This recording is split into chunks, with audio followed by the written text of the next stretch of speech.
Check. Mic check 1 2. Mic check 1 2. All right, so this video, here's the book I'm going to be reading from. Magickal Attack by Gordon Winterfield.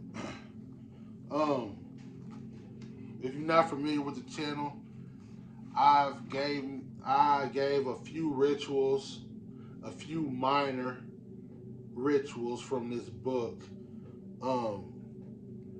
in a couple of my previous videos. So you have to go back and check that out if that's something that you think you'll be interested in. For this video right here, I'm not going to be reading any magic rituals out the book. It's going to be like more like a book study style type thing. I'm just going to read,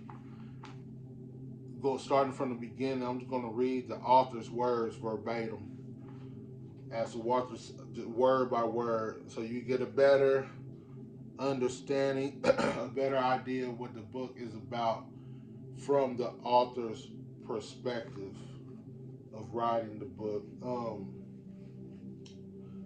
So personally, I have not performed any magic out of this book.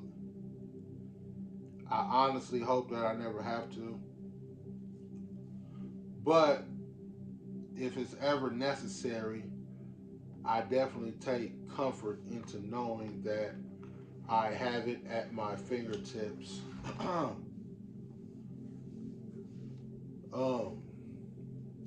Being the book is dealing with occult warfare, and honestly, bro, it's spiritual warfare going on. They wage war on us at every level, bro. They attack us. These people, they attack us on a psychological level. They play with our emotions, like just the science and their technologies, like it wouldn't.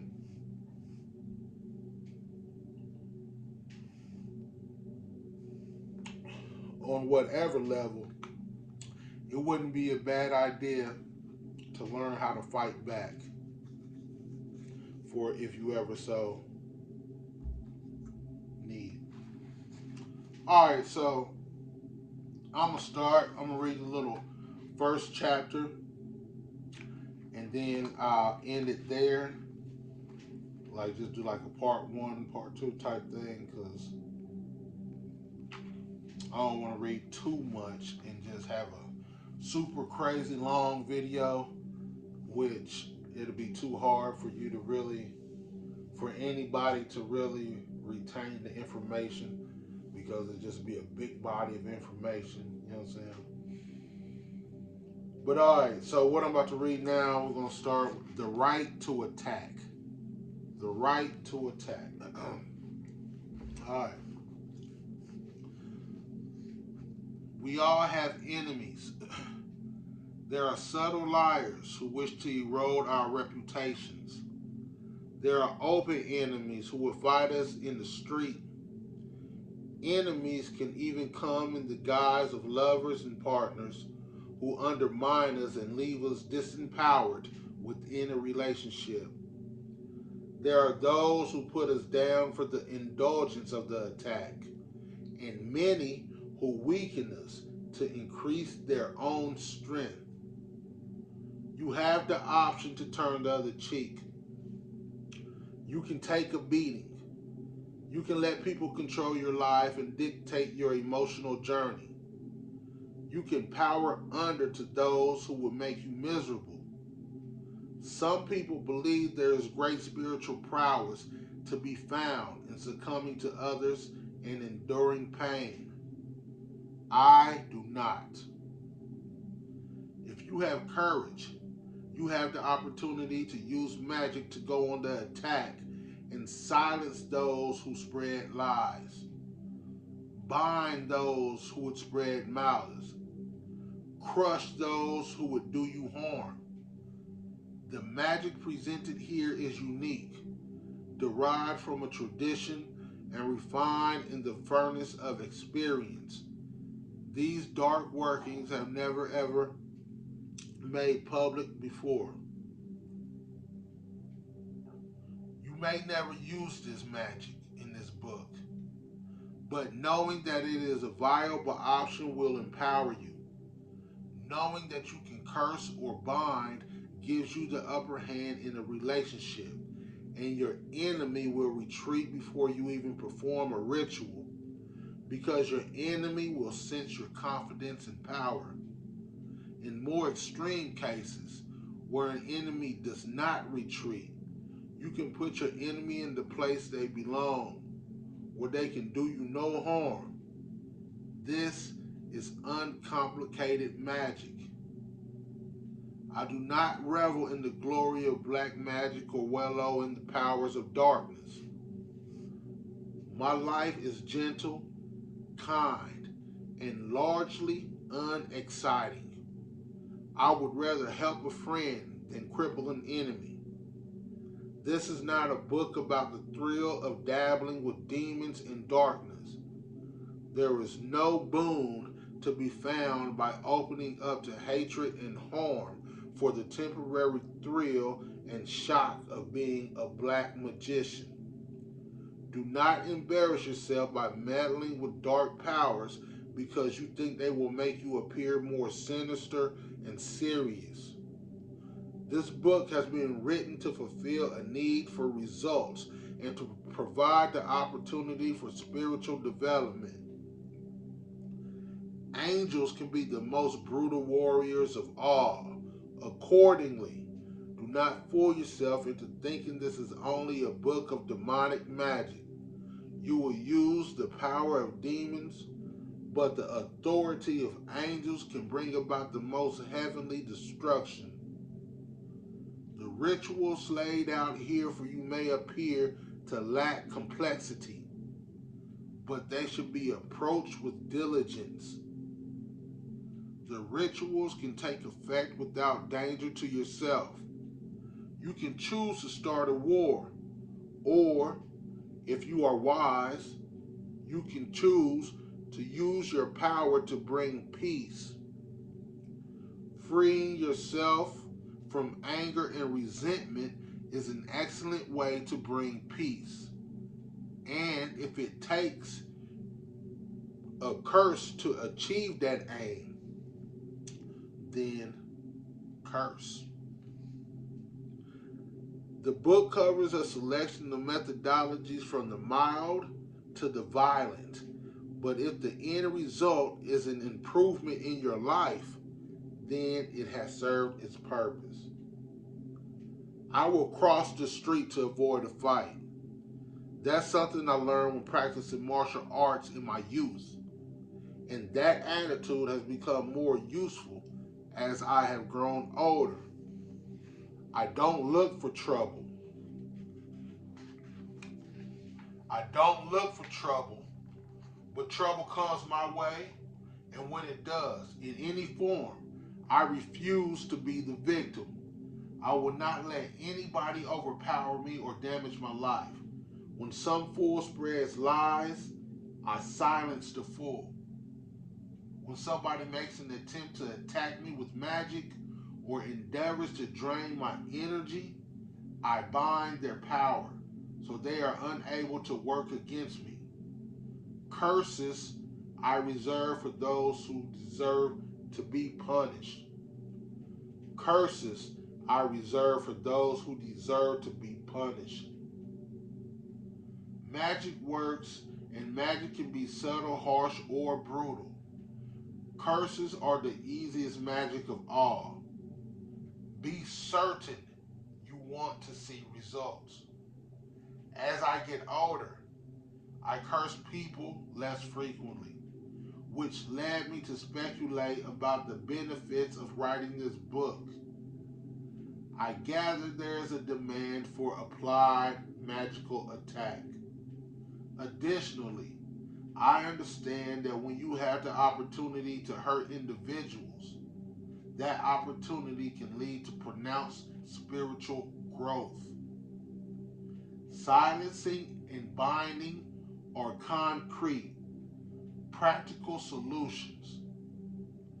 If we may dare to be honest, then it's true to say that when you've suffered at the hands of another, there is nothing quite so ecstatically satisfying as revenge. I also know that I cannot control who will use this magic. Those with good intent may use it, and it may be used by the cruel. Like any weapon, its dissemination is problematic, but we have chosen to make this weapon available nonetheless. This magic works. It is necessary that you be circumspect before hurling a curse at the person you hate. Imagine that you are alone in the room with your enemy, and imagine that you could beat that person to death and never be discovered. Would you do it? Magic gives you that flavor of opportunity, and most people find that when faced with such an intoxicating level of power, they do not want to harm anybody at all. Before you ever curse anybody, I would suggest that you go through this gentle mind game to see how you feel. If you want a lesser result, then imagine a lesser malady. Picture sickness, anxiety, accidents, and humiliation befalling the one you loathe. If after you imagine your enemy suffering and defeat, you continue to feel that an attack would be justified, then go ahead and relish your attack.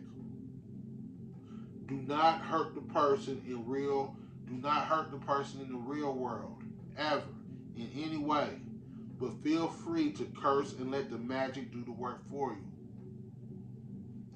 You may find that after performing this mind game, you only want to silence or bind your enemy, and that means you have ample magical possibilities available to you in this book. You may also find that you want to heal the relationship, and that remains a viable option. To win wars, you fight strategic battles. You do not attack because you carry arms. How far you take these workings is a matter for your discretion. It is possible to give your enemy an unpleasant week with a sprinkling of unhappy accidents, if that is what makes you feel better. For the more adventurous, you can send your enemy into the fire roast. You can send your enemy into the fire for a roasting and bless them with a few years of bad luck, if you feel that is what they have earned. Be prepared for the consequences of your magic. Alright, hold on. My bad, y'all. My damn mouth so dry while I can't pronounce a word. My damn mouth.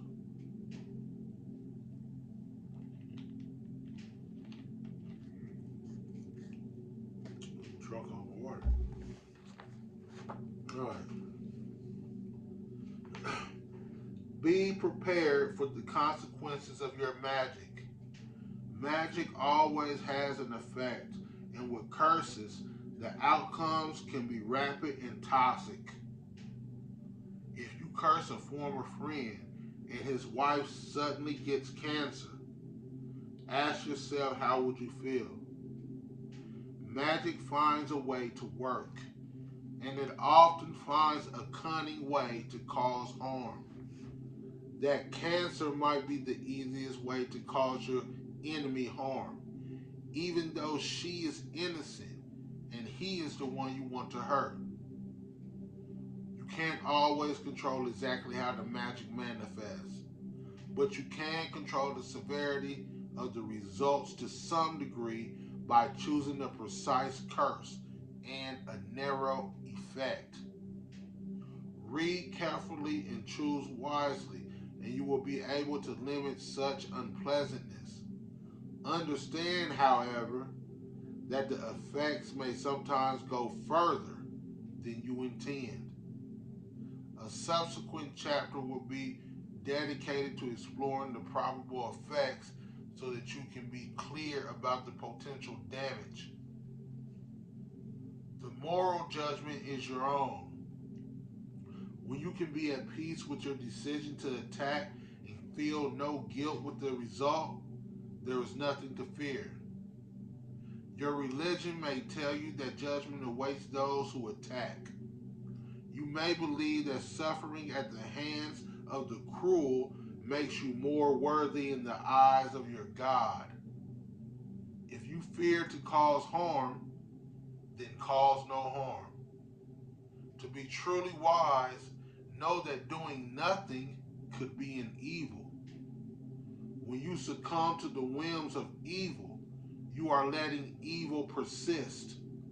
Attacking your enemy may be the highest spiritual act. Be wary of guilt. It is dangerous to feel guilt and sympathy for an enemy, but this can transpire whenever least expected. Read the book in its entirety before you attempt any of the rituals. And note that at the conclusion of this volume, there is a ritual for peacekeeping intended to bring friendship between enemies. You may find that you turn to this ritual more often than you drive somebody through hell. There is nothing objectively evil about binding, silencing, and cursing. When you gain control over those who have chosen to hurt you, you are executing an act of justice.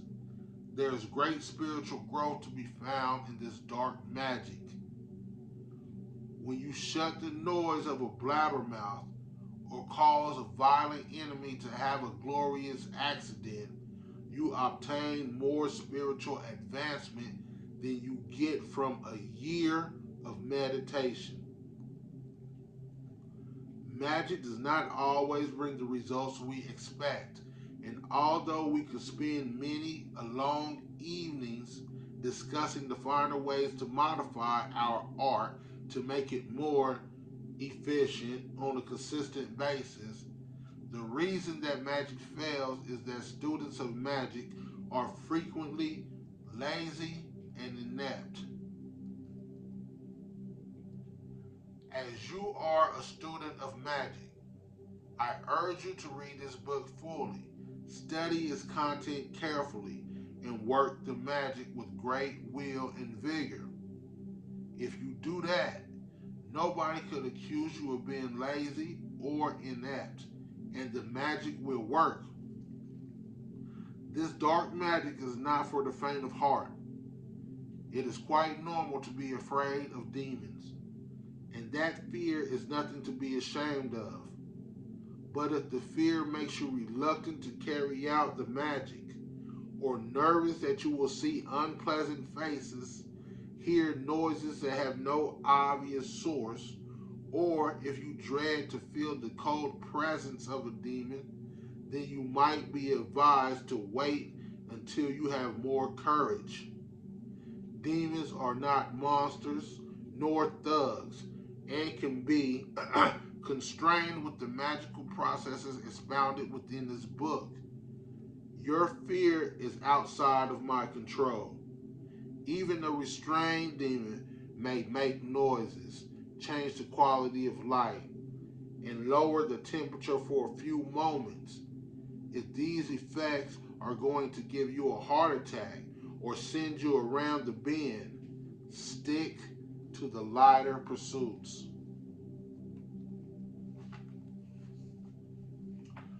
A demon cannot choose whether or not you are afraid. You can choose to be afraid. The demon can choose to make noises, to create foul smells, and to make other petty displays of strength. But you will act from a place of authority, making such displays no more harmful than the wailing of an angry toddler. While some parents panic and flounder when faced with a screaming toddler, others know It has no power to anger them unless they allow themselves to be angered. Thus it is with demons. Now that you work from a place of high authority, established by this magic, know that you okay. Know that you work from a place of high authority, established by this magic. The demons may try to frighten you, but they cannot frighten you unless you let them. Decide now that even if the demon were to snarl in your face, you will see it as nothing more than a child with a Halloween mask. The magic prepared in this book is unlikely to arouse such spectacular supernatural effects. Calling a demon forth to full visual and physical manifestation is true evocation, an art that requires a determined, deliberate effort on the part of the practicing occultist. Demons do not generally appear by accident. With this magic, you are giving orders to the demon, not summoning it to our world for a debate about good and evil. It is doubtful that you will ever sense the presence of a demon at all. I'm going to read that last part again. The magic prepared in this book is unlikely to arouse such spectacular supernatural effects. Calling a demon forth to full visual and physical manifestation is true evocation, an art that requires a determined, deliberate effort on the part of the practicing occultist. Demons do not generally appear by accident. With this magic, you are giving orders to the demon, not summoning it to our world for a debate about good and evil. It is doubtful that you will ever sense the presence of a demon at all. Alright. Bro, I'm sorry I couldn't read that shit more thorough. One, my mouth was dry, and two, like a lot of the words and shit was new to me. Anyway, um, I'll pick up on the next video, which is choose your weapon, and then it goes into the process of the magic. But anyway, it's the book, man.